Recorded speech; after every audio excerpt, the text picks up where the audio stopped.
আচ্ছা ভাই, আপনার নাম কি? আমার নাম মোহাম্মদ সাইফুল ইসলাম, সাদ্দাম নামে পরিচিত। আচ্ছা, আজকে থানায় আসছেন কেন? থানায় আসছি বেশ কিছুদিন আমি নতুন বাজারে দোকানদারি করি, মার্কেটে আচ্ছা দোকানদারি করি। তো পুরান বাজারে ওনারা বলে যে তোরা দুই বাপ বেটা আমাদের বাজারে আয়। আচ্ছা। তো আমিও বাজারে যাই, যা তাদের দেখে ভয় পাই আমার কেউ নাই। পরে ওই বাজারে যাই, যাওয়ার পরে যে জায়গাটা আমার নামে বরাদ্দ করা হয় ওই জায়গাতে আর একজন অখুশি হয় ওনাদের বাইকের ভিতরেই, অখুশি হয় যে তুই এখানে দোকান দিলি কা। পরে আমার সুই খুশ করে মেরে ফেলানোর জন্য। আচ্ছা। তো আমি ওখান থেকে চলে আসি। আচ্ছা। তো ওই থানায় মামলা করি। তো ঘটনা সত্যি সাক্ষী দুর্বল, এই জন্য মামলাটা রেকর্ড হয় না। সেই শত্রুতার জেরে বারবার আমাকে ওখানে আক্রমণ করে। পরে ঈদের পরেও বলছে যে তুই যদি ওই জায়গাটা না ছাড়িস তাহলে তোদেরকে কিন্তু মেরে ফেলাবো, এই গ্রাম থেকে তাড়াই দেবো। পরে তারপরেও আমি দোকানদারি করি।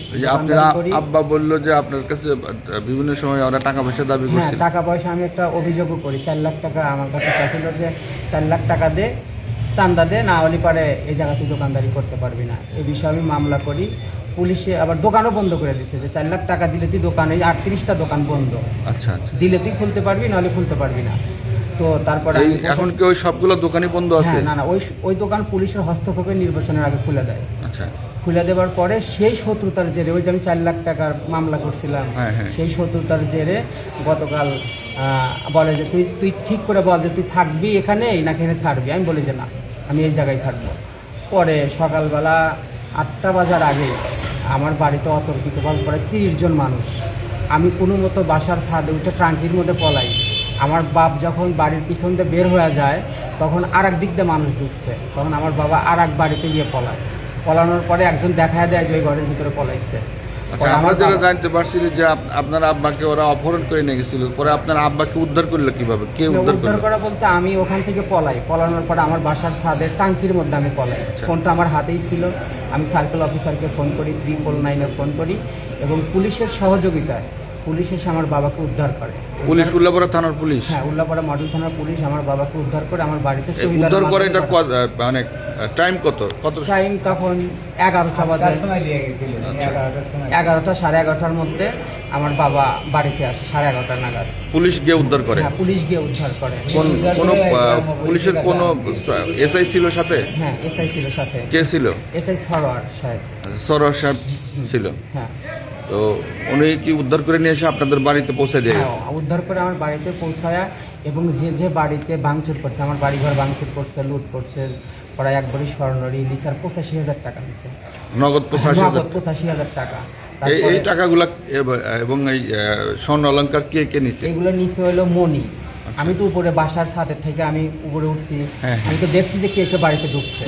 মনি ছিল, তারপরে সোহাগ। এরা কি সব জামাতে? হ্যাঁ, সব জামাত, এই একই গোষ্ঠীর মানুষ। আচ্ছা আচ্ছা। হ্যাঁ। তো তারপরে ওখান থেকে আমার বাবারা তো নিয়ে যাওয়ার পরে আমি যেখানে যেখানে জানানো দরকার জানাই, পুলিশের হস্তক্ষেপে আমার বাবাকে উদ্ধার করি। আচ্ছা, পুলিশের হস্তক্ষেপে উদ্ধার হয়েছে। এরপরে আপনারা কি থানায় আসছেন মামলা করার জন্য?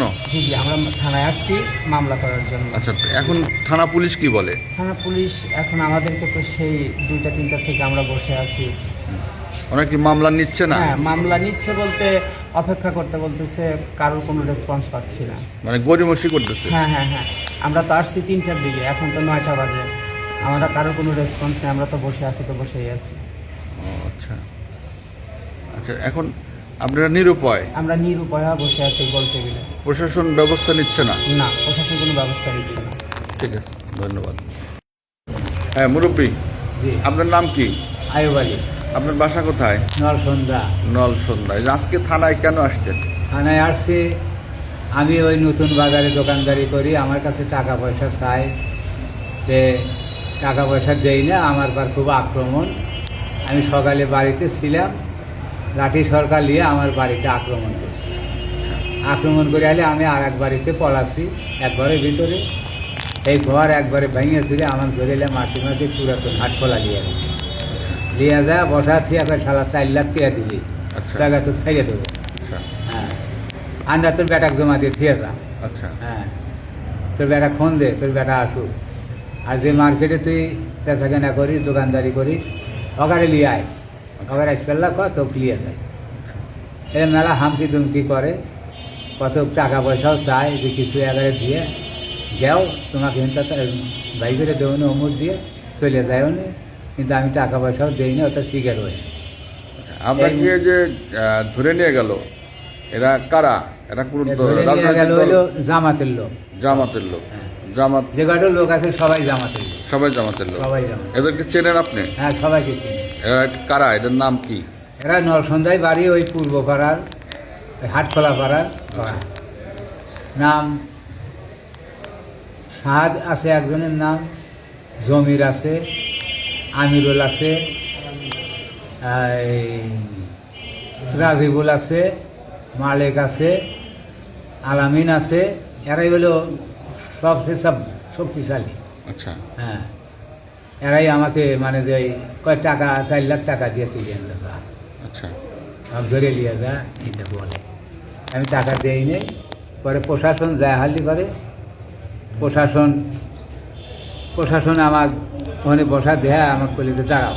তুই দাঁড়াইলে সে ভাই আপনার নাম কি? আয় বলি দিদি, আমার নাম আয়। তোমার ধরে নিয়েছে, আমি ধরে নিয়েছি, আর এই ধরে নিয়েছে। আমাদের 3 জনের নাম বলছিলাম, আর অত মানুষের নাম তো আমি বলতে পারি না। ওই আমার অন্তরাত্মা শুকা গেছে বুঝতে। তো 3 জনের নাম আমি দারোগার কাছে বলছিলাম, সে দারোগা বলে হচ্ছে বুঝছি। তো ওরা তো খুব করে রইল যে আমার সত্যি কথা কবেরই দিব না, ও যারা যা যা করছে তো সারা জানি এতে কোচ নেয়, কলি পরিণাম তোর খুব খারাপ হবো। হ্যাঁ, খুব হামকি দামকি আমাকে করছে। এখন কি আপনাকে মানে গ্রাম থেকে বের করে দিছে? গ্রাম থেকে বাড়িতে একবারে থাকতে চলে দিচ্ছে দেবে না, না? কয়ে যে বেচা কেনা করে গ্রাম থেকে তুই চলে যাবি। আচ্ছা, গ্রামে থাকতে দেবে না? না, গ্রামেই থাকতে দিবি। আচ্ছা, ঠিক আছে। প্রিয় দর্শক, এতক্ষণ বড় যে মুরব্বীটা বয়ান দিল